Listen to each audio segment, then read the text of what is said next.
I want to give you some different data. We played with Bert and Ernie yesterday, ad nauseum, or 2 days ago, ad nauseum. I think you're sick of Bert and Ernie. But these, I think, from what I remember of Tuesday, Monday, were the big takeaways for talking about variation. So take a look at these and see if you can think of anything else we should add, or if we could take one of these out. What do you think?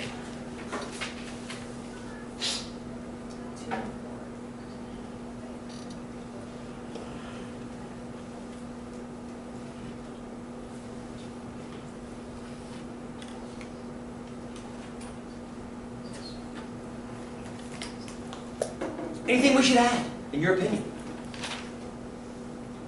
Are we okay using S? Remember what S is?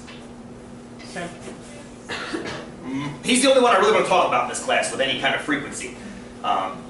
We'll get back to that little sigma later on. Please, Lily, go! Remember, I was supposed to remind you about Bert and Ernie, about the sample versus population of that.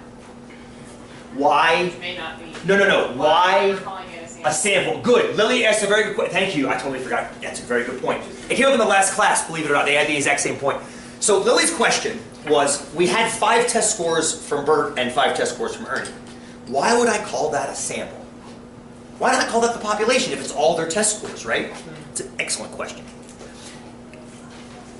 In very small contexts, you will encounter populations frequently. For example, when I'm talking about your guys' exam grades or quiz grades or project grades, you're my population.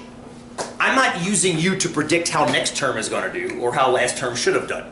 So I would call you guys a population, but that's extraordinarily fictitious if you think about it, right?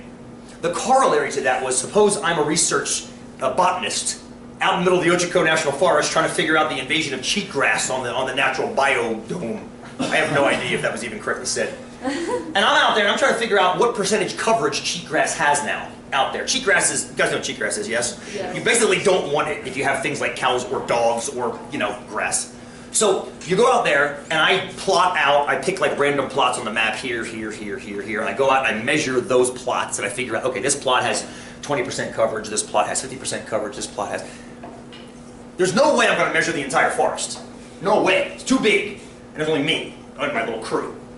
So that's a more realistic thing, is that in most of your cases, you're going to be dealing with samples. I'd rather teach you about the samples than teach you some fiction about the population.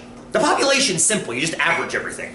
The samples got a slight difference in the calculation, but it's more realistic for you guys. So yeah, even though for grades on an exam, it makes perfect sense, it's more logical for us to talk more generally about the sample than the population. Is that fair? It's a great question, Lee. Thank you. It's a fantastic question. Perfect question.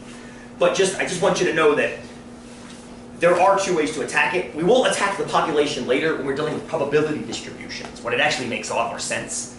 It doesn't make sense with data like this when you're mostly drawing a sample, and I've got perfect examples here for us to play with today. Cool? Very, very good. Thank you, my friend. Okay, so I'm going to turn this off for a second because I want to give you guys a data sheet. Oh boy. I know. Rather than have you write all this stuff down here, grab one of these and hand them around. If you guys would be so kind, here you go. Just grab one and pass them around. It's a data sheet for the next couple topics.